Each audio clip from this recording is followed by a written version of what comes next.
Ini udah bener nih. Kita lihat nanti ya, zona 3, zona 4 mungkin Junior akan say congrats lagi. Untuk chicken dinner dulu Gus mungkin. Nanti lihat, pokoknya stage 2 nya sebenarnya udah bisa kebaca.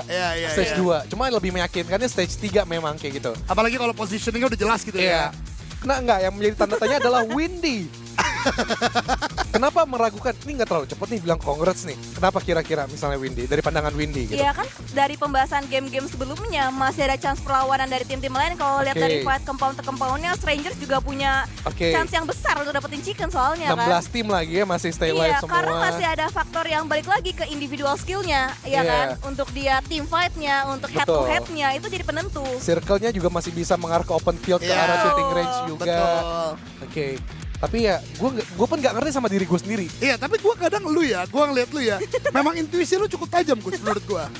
Ya nggak usah langsung benerin jaket. Nggak usah kayak gitu. Enggak ini emang like ngebetinnya ya. Cuma gue sendiri pun kadang nggak ngerti sama diri gue sendiri gitu. Karena kebacanya tiba-tiba, oke, ini yang bakal terjadi. Tapi gitu. ketika lu bisa menjabarkannya kan sebenarnya di dalam benak lu tuh ada kayak step by stepnya tuh gimana. But sometimes kadang gue susah untuk menjelaskan gitu. Yang gue jelaskan paling yang garis besarnya, tapi secara detail cuma di kepala gue dong yang bisa baca. Iya, betul. Itu kadang-kala banyak juga terjadi ya, ke orang-orang kadang susah nih gambarinnya. Tapi ketika udah kejadian, nah itu. Nah, itu kan. Ya gitulah intinya ya. Ya, gitu guys ya. Kita masuk ke game kelima nih sekarang nih. Miramar, ini juga Miramar yang cukup sulit buat gua ya, karena zonanya kembali lagi ke arah bagian utara sekali. Kalau tadi di Rangel sebelumnya ke arah bagian kiri, sekarang ke arah bagian kanan. Cuman ini seharusnya menjadi kesempatan untuk tim bernama Alter Ego Ares. Karena Elazar kan sejak masuk Grand Final sudah tidak ada gangguan. Itu yang pertama.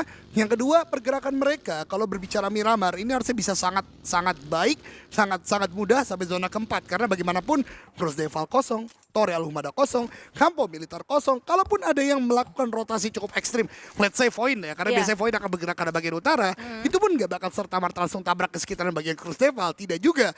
Makanya ini bisa kesempatan buat Alter Ego Ares untuk setidaknya late game di game kita kali ini, karena menjadi tim yang paling bawah sejauh ini untuk tim Indonesia di total leaderboard. Berarti ya balik lagi ke mapping kan, semua tim tuh di mejanya kan udah ada mapnya sendiri seperti yang kalian lihat kan di kaca, udah ada kayak penempatan dari tim-tim itu drop zone-nya di mana dan chance mereka rotasi ke arah mana, dan pasti di awal-awal mereka akan coba meminimalisir yang namanya team fight.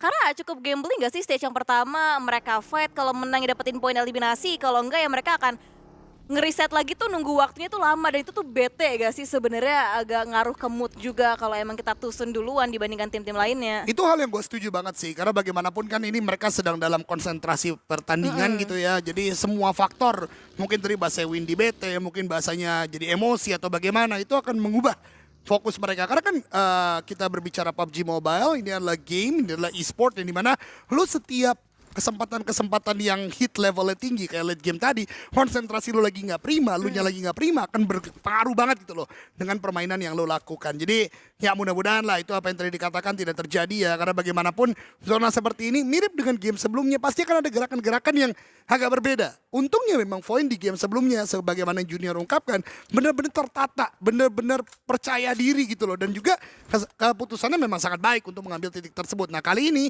gue punya harapan lebih ke arah ya kepada Alter Ego, karena mereka bisa memainkan dengan cukup baik. Untuk tim Indonesia lain mungkin Bumi Sport bisa untuk melakukan jalur tol ke arah bagian kanan. Voindon KID ini sebenarnya ya zona, kalau kita PMGC banyak banget dikejutkan sama Voindon KID zona kayak gini, karena tiba-tiba di tengah, tiba-tiba late game, kalaupun gak chicken dapat 5 eliminasi top 3 ya kan, itu yang biasa terjadi dari Voindon KID. Ya, dan itu jangan juga membuat dari Voindon KID tuh ada spesialnya juga kan untuk dari rotasi goibnya mereka, karena jujur kalau kita ngomongin mungkin di balik layarnya itu penyampaian yang disampaikan dari Coach Devian sebenarnya nggak banyak. Kayak mungkin udah ngetim lama juga kan sama Potato, jadi hanya sekedar kayak tang nanti ini jalurnya lewat kiri, lewat kanan. Gitu, udah gitu. kayak gitu, simple kayak gitu. Nunduk dong. Oh iya. Satu hal spesial deh, Coach Devian tuh sebenarnya jarang tatap muka guys. Iya, sambil lihat dia datanya semua tuh pokoknya. Lihat di tabnya. Iya, tang gitu. Iya, langsung kayak gitu aja tuh. Kentang akan jawab kayak oke berarti lewat sini ya. Oke, langsung udah nanti dilaksanakan langsung untuk di game-nya. Tapi ada player namanya Vexi. Lagi dia omongin lihat kamera dia. Dadah. Tadi kan. Gaya-gaya paling aktif emang Vexi. Oke, ya kita butuh enjoy moment juga ya setelah tadi cukup tegang ya. Sebenarnya gue juga tegang gitu. Gue cukup tegang tadi bagaimana permainan utility pun juga maksimal banget ya dari semua pihak. Dan lagi level PMSL semengerikan itu permainan utility-nya. Lagi ketika gue mengomentari sebuah tim, seorang player tentang utility-nya yang nyabun, bukan gue yang sok jago, tidak. Tapi memang level PMSL inilah yang harus mengubah mereka dan ini buat karirnya mereka juga as a pro player. Oke, jadi mohon dimengerti untuk semua-muanya biar juga negara kita maju dan kita sudah lama merindukan piala global yang terakhir digenggam oleh Old RA. Itu dia, benar sekali. Tapi gue sebenarnya punya pertanyaan sih Gus. Emang Ya, boleh. masih banyak Gus yang baper-baper nanya, lu so jago bang? Banyak. Masa sih? Iya. Oh, Entah mungkin head doang ke gue atau gimana masalah iya, gimana. iya. Cuma menurut gue kenapa ya nggak berpikiran walau sebenarnya itu buat negara kita sendiri. gitu benar. loh. Lu kan membangun juga sebenarnya kan. Iya, gue nggak kepikiran sama mereka. Kenapa mereka nggak berpikir jauh ke sana gitu loh? Kalau kita punya piala global lagi, gue yakin PUBG Mobile pun juga ya bakal ada daya tariknya kembali lah. Karena kita nggak bisa bohong, Old RA itu yang menjadi daya tarik utama kita Betul. untuk banyak orang bermain Ah, PUBG Mobile. Kebetulan sebenarnya ada dua daya tarik ya PUBG Mobile di Indonesia. Pertama, Old RA, kedua, bulan Ramadan. ya. Ramai lagi pemain sekarang coy pada main. Ya, jadi ketika satu prestasi tersebut ada, tapi ternyata tapping-tapping pun juga ada dari Nah, Vampire. ini Itu replay, Vampire. replay, Oke, replay. oke. Dan ya, gue sih balik lagi ya dari sisi yang gue ambil positif adalah ketika itu ramai untuk PUBG Mobile dan IO pun ya Semangat mungkin lagi nanti ya bikin turnamen lagi, banyak sponsorship yang masuk. Disitulah lapangan pekerjaan terbuka lagi untuk orang banyak dan itu membukakan pintu rezeki juga untuk orang banyak. Ya itu karena berkat satu orang dua orang yang berprestasi. Betul, Kayak betul. gitu loh. Jadi jangan mikirnya panjang sampai ke situ gitu loh. Gue sih mikirnya sampai ke situ ya, buka lapangan pekerjaan yang lebih banyak untuk orang sehingga pintu rezeki lebih banyak lagi. Itu dia dan kesempatan-kesempatan juga terbuka gitu tadi Betul. itu ya. Jadi bukannya gue sok jago. Bener, walaupun emang PNC guys, player PNC nih Ya guys. emang gue ya Grand Final PNC 2019 itu bisa gue tembus. Hashtag 15. Oke lanjut. Tapi ya itu ya guys ya, mudah-mudahan tetap positif lah teman-teman semua. Memang penyampaian orang kadang beda-beda, tapi yang mau disampaikan sebenarnya positif. Dan kali ini, big fight, possibly ya. Karena di Xavier, seperti yang tadi mendengar ya, tembakan yang dilontarkan oleh Voindon KID juga. Mungkin mereka secara looting nih, kayaknya Voindon KID juga masih meraba-raba. Veksi yang masih agak cukup jauh dari kawan-kawannya. Smoke diamankan, di Xavier berani tapi. Xavier mulai melakukan mindik-mindik, karena mereka tadi juga sudah mendapatkan looting yang cukup baik. Nadeti bahkan pelurunya cukup, scope-nya oke, vest-nya oke. Dan Xavier sebenarnya juga masih dalam kalang kabut nih mereka nih. Setiap match ada posibilitas dikejar oleh tim-tim yang ada di bagian bawah. Karena semenjak game kedua kita belum lihat Xavier yang garang ke game pertama ya kan. Ya, Dan setuju. itu yang mungkin saat ini sedang menjadi istilahnya isi otak player-player di Xavier. Saat ini adalah bagaimana untuk tetap membuat game point. Karena bagaimanapun hari esok masih ada. Dan zona menuju ke arah bagian kanan harusnya cukup tersenyum untuk Alter Ego dan juga Bumi Sports. No, Ada no, yang no, ingin di say congrats No, belum? gue belum bisa saying congrats Oh. untuk Boom ataupun Alter Ego. Gua kira no, nggak senyum. Maksud gua secara posisi udah enak Bagus nih. ya, secara posisi bagus. Cuman kalau untuk memastikan masih butuh lagi nanti untuk di next stage seperti apa karena juga masih Malah. ada malah Arki, RRQ. gua tahu banget Arki isi yang kepala lebih junior. possible. Iya. Soalnya udah gak ada backstep ya Gus Iya, ya. kosong. Dan mungkin nanti bisa menjadi third party. Tapi ya nanti kita Iya, kita kita lihat lanjutkan nanti. dulu. Karena Osja baru saja memberikan balasan sebenarnya karena bagian Vampire. Setelah hilang satu orang, Zbull dari tadi bener-bener getol. Nungguin di bagian luar dari gudang hijau dan dapatkan satu player dari Vampire. betul walaupun harus ditukarkan dengan seorang Gewi ya dari tim Osja sendiri. Gewi, tapi kalau ngomongin Osja juga sebenarnya mereka kalau pengen kita bandingkan untuk di liganya mereka itu masih berbeda ya kan? Minggu kedua. Minggu kedua ya especially karena masih berbeda banget untuk playstyle-nya mereka yang di minggu kedua. Wah gila sih Osja sih, nggak ada rem sama sekali dan sepertinya remnya semakin blong lagi. Mereka masuk ke dalam defensif dari tim Kagenre yang sudah dibangun sedari awal. Satu playernya down bahkan sebelum dia mendapatkan kaki di tanah sudah tertumbangkan satu playernya. Harusnya langsung di follow up juga dengan anggota lainnya tim Kagendra. Radar-radar bahaya juga semakin terlihat dengan jelas di layar. Lo tau gak kenapa tiba-tiba muncul map? Nanti ada tulisan viewers advice, jadi nggak bisa ditonton, ngerti gak? Terlalu sadis soalnya, karena dibantai satu persatu. Jadi Osja- perlu kebijakan ya. Bener, ini nah ratakan Osjanya kan. Selesai. Soalnya menabrak ke arah bagian Kagendra ya gua tahu lah. Kalau mereka melanjutkan perjalanan juga bakal di tracking. Ya might as well lakukan perlawanan gitu. Tapi sebenarnya masih ada pilihan karena bagian kompon belakangnya. Tapi itulah hit level, tense level yang tinggi ngebuat akhirnya langsung nabrak begitu saja. Untungnya poin tinggi bagi Kagendra dapat 2 eliminasi. Dan kalau gue nggak salah, ini korek gue kalau gue salah ya.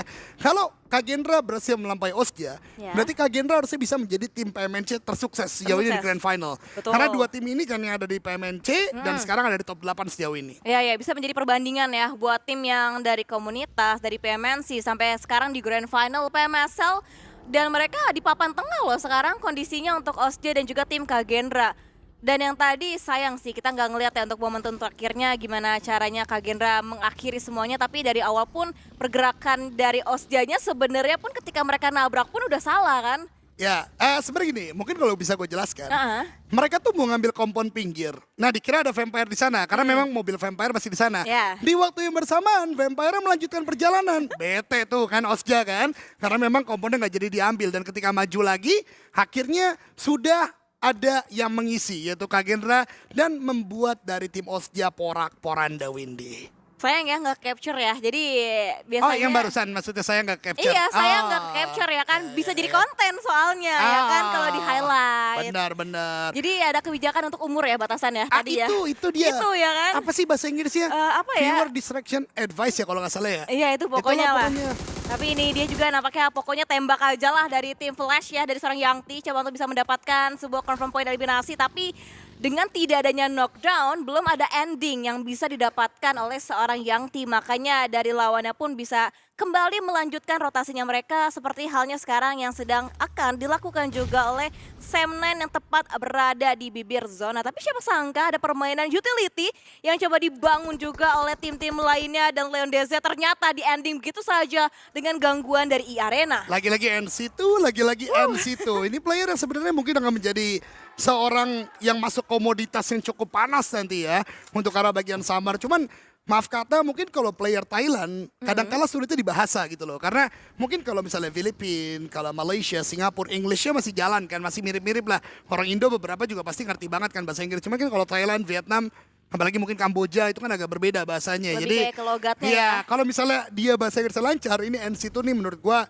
worth it sih menjadi salah satu player yang mungkin bisa dilirik oleh tim-tim di sekitaran Southeast Asia. But here we go. Telkom DJ Lions juga menjadi tim yang gua rasa cukup goyang juga sejauh ini. Mereka tidak melakukan fight dengan semestinya. Flash pun juga demikian. Bowzy bahkan turun dari kendaraannya dihajar sama Mika. Tapi Viren overpeak karena ada Bigetron, Federales, dan gua yakin Sunsquid dan kawan-kawan di sana makin ramai mendapatkan satu eliminasi pertama tadi untuk ke arah bagian dari lawannya. Lihat bagaimana tim-tim porak-poranda, tim-tim sedang pusing mau masuk lewat arah mana karena memang tempat mereka sudah banyak dikuasai dan ini replay di mana Vampire sang hashtag yang kedua diporak-porandakan kembali membuka, bahkan yang memporak-porandakan mereka adalah hashtag yang ketiga. Ya, dan ini kembali memotivasi lagi seharusnya buat Telkom DJ Lions. Sekarang mereka yang paling dekat jarak poinnya dengan tim Vampire. Tapi selain jarak poin ada juga kedekatan yang coba terjalin lagi dengan tim Bigetron, dengan Sam9 lawannya mereka. Sejauh ini kondisinya 2 player down, 2 player dibuat kneeling down oleh tim Bigetron. Tinggal 2 aktif lainnya untuk seorang Trexy dan juga Kenny yang masih tersedia untuk tim Sam9. Sayangnya, dari 2 knockdown tersebut sejauh ini belum terjadi confirm elimination dari Sam9. Tapi dari Bigetron, justru seorang Razy yang tadi cukup jauh dari kawan-kawannya harus tereliminasi. Federales dalam upaya melakukan knock-in pun lu lihat teman-teman semua 40/44 tadi. Membuat dia pun juga harus benar-benar memanage weaponnya atau amunisinya. Karena senjata keduanya lah S12K, berarti nggak akan berguna di medium range. Dan itu yang sepertinya dikalkulasi oleh Federales. Viren mudah-mudahan bisa untuk terkonfirmasi bagi tim Bigetron karena Trexy sepertinya juga lagi coba-coba nih untuk bisa melakukan revive karena bagian Viren. Tapi akhirnya confirm elimination masuk karena bagian Bigetron. Kompon mereka masih miliki, masih ada chance untuk Bigetron menaikkan lagi poin mereka bersama dengan Kagendra. Dan juga mungkin Alter Ego bersama Boom yang sudah masuk ke dalam zona. Ya, dan menariknya Alter Ego mereka nge-split 2-1-1 ya. Mereka benar-benar ngelebarin lagi area jarahannya yang dipikirkan mungkin di awalnya akan menjadi entry dari tim RRQ yang berada bagian bawah selatan. Tapi RRQ muter lagi dia ke bagian area sisi utara yang ternyata ada Strangers, ada juga dari tim Voendonki ID. Makanya ada poin-poin eliminasi yang berhasil didapatkan oleh tim RRQ dengan dipulangkannya satu anggota tim Strangers, yaitu IGL murninya mereka. Itu dia KNS ya, atau mungkin KNS. dipanggil Kins dari tim Stranger. Tapi ini juga berarti tidak terlalu baik untuk RRQ, mengingat mereka tidak bisa melakukan wipe out dari tim Stranger. Berarti masih ada antisipasi harusnya dari mereka. Di bagian utara ada beberapa tim lain. Hazel mengamati ke arah bagian kanan tadi. Void bener-bener pasif sih permainan sih. Mereka menunggu di bagian rumah dewa, nggak langsung masuk ke dalam zona. Kalau gue perhatikan teren ini memang di bagian depan ada beberapa teren yang sulit dimainkan ya. Maka daripada mereka nggak mau buru-buru, mungkin lagi-lagi waiting for the right moment. Gimana Gus menurut lu Gus? Iya, ini kesempatannya sebenarnya kalau dilihat dari stage 4 sih bisa sedikit kebaca lah. Bigetron, Kagendra, tapi Bigetron pun agak sulit ya untuk coba keluar dari compoundnya mereka, karena untuk melihat ke bawah mereka pasti akan tersewet dari CD Alliance ataupun The Xayah, dan begitupun dari Kagendra. Mereka pun punya ada dua pilihan, stay compound or mereka akan berada di area-area sisi bawah low ground, sehingga fokusnya mereka adalah melihat ke sebelah kanan dan sedikit-sedikit melihat juga untuk ke atas. Tinggal circle nanti akan ngebanting ke kiri atau ke kanan. Dan so far menurut gue lebih ke arah Kagendra sih. Yang untuk mendapatkan chicken dinner. Gue nggak bilang chicken juga sih, late Tapi game. late game Late game untuk top four, Kagendra. top four. Top 4 untuk Kagendra. Iya. Dan kita akan melihat ya untuk zona yang selanjutnya seperti apa nanti strategi yang akan tetap dilakukan oleh Kagendra. Sementara itu kita juga masih melihat perjuangan dari tim-tim lainnya. Tim Flash yang tinggal beranggotakan 2 player mereka pun akan semakin lebih condong lagi masuk ke dalam area circle untuk zonanya sendiri. Dan akan coba berputar lagi cari jalur yang lebih aman, karena mereka tahu di depan sana sudah ada lawan yang setara yang akan coba mengakhiri perjalanan mereka, yaitu dari tim Bigetron, seorang Snape. Tapi kali ini Windy dan kawan-kawan sekalian, RRQ dan Altrigo harus bertemu. Dan dari fight ini gua rasa harus diselesaikan oleh keduanya, karena bagaimanapun mereka ada di bagian pojok daripada zona. Kalau memang tidak mau diselesaikan, mungkin Altrigo yang merapat ke arah seorang Rocky. Dan itu seperti yang mereka lakukan, karena memang berpisah dari beberapa titik yang berbeda membuat Altrigo akan sangat-sangat mudah untuk ditumbangkan oleh RRQ. Mereka merapat dan berpindah ke bagian Voendonki ID yang melakukan fight dengan tim Flash. Tapi Nadeti dari The Xayah mengganggu, membuat Potato tumbang. Bahkan ada granat yang dilemparkan ke arah bagian Voendonki ID. Reizak begitu low, ada granat balasan, tapi Zeta tertembak juga oleh Yami. Maksud hati melakukan backup di bagian belakang, justru tumbang, dan Topsy menjadi last man standing. Masih ada 2 player dari tim Voendonki ID yang aktif yang bisa saja meratakan mereka, tapi Reizak tertembak boom terus-menerus, memberikan tembakan ke arah bagian Voendonki ID. Harus segera masuk ke dalam zona, dan Flash ya, Flash rata oleh zona dan tertembak dengan tim The Xayah seperti tadi. Sama Reza kayaknya terakhir tadi. Tadi masih ada satu di Topsy. bagian belakang. Agak jauh sedikit dia. Kayaknya kena zona atau enggak kena dari The Xayah. Oke, Yang sama oke. Reza kena juga tadi satu. Cukup padat memang, cukup intens juga di atas, dan juga tirennya ya, seperti yang lo bilang LDG. Ini sulit untuk dimainkan, dan itu sebenarnya adalah makanan untuk pemain-pemain dari The Xayah. Namun ya balik lagi, ini yang gue katakan untuk mereka adalah how to solving. Ketika mereka bermain di outer, jangan terus-menerus untuk menunggu momen third party ya. Mungkin kalau momen seperti ini mereka menunggu The Xayah bakal ditabrak oleh Bigetron atau tidak. Kalau ditabrak, disitulah mereka baru masuk. Tapi kalau Bigetron tidak menabrak The Xayah, apa yang harus mereka lakukan? Itu yang harus menjadi PR mereka. 10%-nya lah yang tetap tidak mengubah playstyle mereka. Jadi setidaknya ada poin-poin eliminasi kalau memang mereka meniatkan untuk nge-gatekeeping tim-tim lain ya kan. Cuman kalau ada skenario yang berbeda di mana Bigetron mereka lebih condong untuk straight forward ke zona, The Xayah akan kehilangan poin-poin yang mungkin seharusnya mereka dapatkan ya kan. Oke. Jadi itu yang menjadi concernnya untuk tim The Xayah. Tapi ini juga menjadi kekhawatiran selanjutnya, bagaimana pertemuan Boom dan juga RRQ semakin lebih intens lagi. Dengan 2 playernya down masing-masing dari Boom dan juga tim RRQ. Dan bahkan sekarang nampaknya RRQ dibuat tidak berdaya kondisinya oleh Boom Esports. Boom masih dengan 3 anggotanya mereka.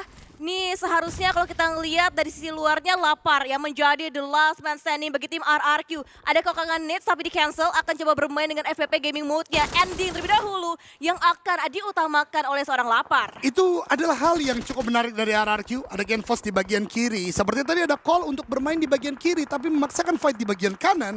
Akhirnya membuat RRQ pun tidak bisa melakukan backup. Bahkan tim Secret datang ke arah bagian Genfos dan Lapar menjadi last man standing. Nate dilempar.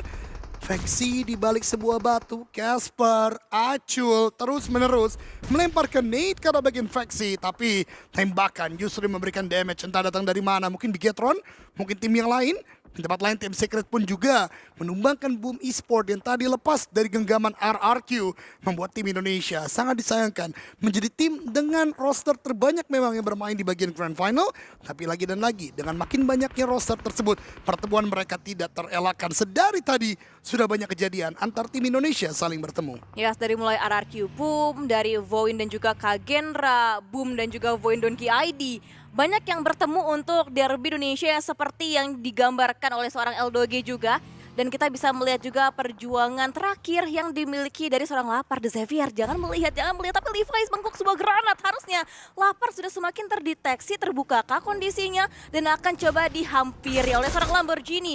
Dan Volok BK pun nampaknya datang, dan akhirnya Lapar tertangkap sudah oleh seorang Lamborghini, dan RRQ diberhentikan kondisinya di hashtag yang ke-12 dengan hanya membawa 3 poin eliminasi. Tim Indonesia satu persatu tumbang. Kita menyisakan Bigetron, kita menyisakan Kagenra, Boom, dan juga Alter Ego. Berarti 4 tim saat ini yang ada di bagian late game pun juga 4 tim tersebut semuanya atau hampir semuanya pincang ya. Kita melihat Boom tinggal 1, Bigetron 3, kemudian juga Kagenra masih 4 ternyata. Berarti 2 tim Indonesia utuh, 2 timnya ada pincangnya. Kita lihat nanti bagaimana, sementara K-Look dengan spray yang begitu sakit, break tumbang, bahkan dalam upaya kabur menggunakan bagi.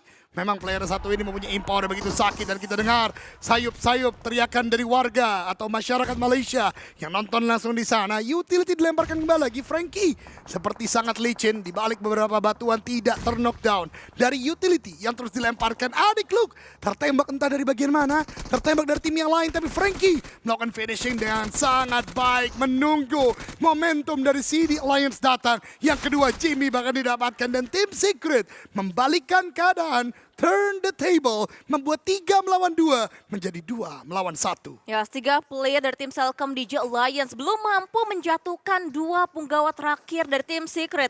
Ini yang kita sukai untuk kompetisi, di mana tim-tim di papan bawah mereka tidak berhenti-hentinya berjuang, tidak berhenti-hentinya mencoba juga untuk kembali mendongkrak lagi situasi yang mungkin membuat mereka terpuruk, tapi dijadikan sebuah motivasi lagi untuk bisa bangkit, setidaknya berada di papan tengah klasemen untuk di hari yang kedua. Di bagian sisi lainnya, perjuangan dari tim Alter Ego yang terpantau sebelumnya mereka masih prima dengan 4 playernya mereka, membuat mereka nampaknya semakin lebih pede lagi untuk memulai fightnya kembali dengan tim E-Arena. 4 melawan 4, kondisinya masih berimbang saat ini, dan bisa kita pantau juga Selcom DJ Alliance langsung dipulangkan oleh lawannya mereka. Tapi Hunt for You mendapatkan seorang Tiger X, dibalaskan sudah, trading knockdown terjadi, dan sekarang NC2, lagi-lagi NC2 player yang sering kali menjadi halangan banyak banget tim, dibuat tidak berdaya. Tapi lihat lemparan granat, Nace di seorang Okta mengincar seorang Joker, tapi masih miss, dan bahkan sudah mulai banyak sekali cicilan damage yang masuk ke dalam Joker ataupun dari seorang Okta. Bahkan Hans tidak bisa diselamatkan, Alpha bahkan masih tertatih-tatih, tapi di lain sisi Tiger X berhasil tuh dibangkitkan 4 melawan 2 karena Alpha tidak bisa membantu sama sekali. Bahkan Time Entertainment di bagian belakang pun akhirnya masuk dalam peperangan kali ini. Okta dapatkan 1, mendapatkan yang kedua. E-Arena menyisakan 1 orang saja, tapi seorang Rocky pun tidak dalam kondisi yang prima. Sakura menjadi 1 algojo terakhir melakukan ending. 1 player Alter Ego dari seorang Rocky akan maju ke arah bagian depan, ganti ke arah bagian 12, ketembak dan meratakan dari E-Arena pulang ke lobby, dan Alpha harusnya masih bisa diselamatkan karena masih masuk ke dalam zona. Another big fight, Bigetron melawan The Xavier. Nate dari Federalis kenapa tidak jadi dilempar, malah melakukan tembakan, tabrakan dilontarkan, dan Bigetron dalam waktu yang begitu singkat tertembak Kagenra, tertembak The Xavier, pulang ke lobby. Ada yang mau disampaikan, Kak Junior? Sangat sayang banget ya, gue berharap Bigetron tadi bisa nge-stop poin dari The Xavier.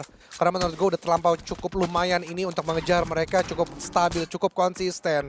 Makin geleng-geleng kepala lagi untuk mereka. Jadi mungkin dari segi team fight tadi kerjasama dari The Xavier kayak lebih rapi deh. Mereka lebih tenang, mereka lebih tahu posisi-posisi pemain dari Bigetron. Sedangkan Bigetron tadi agak terfokuskan sama 1 bagi yang mengitari mereka, sehingga enak banget. Backline dari The Xavier yang memberikan cover itu mudah untuk menangkap pemain-pemain Bigetron yang membuka badan. That's Bigetron mesti lebih tenang lagi untuk melakukan team fight. Berarti masih sama ya untuk PR-nya ya, lebih tenang lagi Tenang. untuk tim fight-nya mereka. Dan berarti placement terbaik untuk di game kali ini, Hesek yang ke-8 untuk Bigetron dengan 4 poin eliminasi. Dan masih ada perjuangan dari 7 tim lainnya Kage yang masih ada ya? Masih ada Kak Gendra. Ya. Masih 4 juga. Top 4 garanti emang buat di kepala gue. Nah ini Kak dia Gendra. adalah repair kit ya teman-teman semua yang bisa kalian dapatkan di in-game juga. Jadi ada beberapa hal baru memang di update kemarin yang membuat PUBG Mobile jadi lebih variatif lagi. Tapi berbicara Kak Gendra, kali ini adalah momen mereka. Mereka punya 4 orang, mereka bisa melebar. Mungkin main ke arah bagian kiri akan terlalu riskan, tapi bermain di bagian lower ground masih bisa mereka lakukan. Sam9 mungkin sekarang bersama Team Entertainment adalah 2 gangguan terburuk bagi Kak Gendra karena memang high ground masih mereka bisa kontrol. Gua rasa Kak Gendra akan menunggu peperangan di bagian high ground baru mereka bergerak. Karena kalau bergerak di waktu tidak adanya perang di bagian atas akan sangat berbahaya. Atau pilihan lainnya adalah mereka membuat momentum dengan menumbangkan player-player yang ada di bagian atas. Tapi benar saja The Xavier masih menjadi bayang-bayang tertinggi. Bahkan Sam9 pun secara eliminasi masih kalah dari The Xavier. Jadi untuk mengejar poin pun belum saat ini. Secara placement masih bahkan bisa bertambah karena The Xavier baru saja meratakan tim Secret. 6 eliminasi sudah dibukukan. Sam9 tertembak kali ini. Rocky May mendapatkan 1 dan compound ini, Shake kecil ini menjadi pertahanan terakhir. Bahkan Nate dari Bright meratakan 1 player lagi, membuat Sam9 hanya bertahan dengan 1 orang saja. Ya betul, di satu shake yang sama coba untuk bisa membangkitkan kembali 2 playernya yang ter-knockdown. Itu akan menjadi kondisi yang sulit sekali untuk tim Sam9. Tapi Kak Gendra berhasil bisa mendapatkan sebuah opening knock yang luar biasa terhadap Team Entertainment.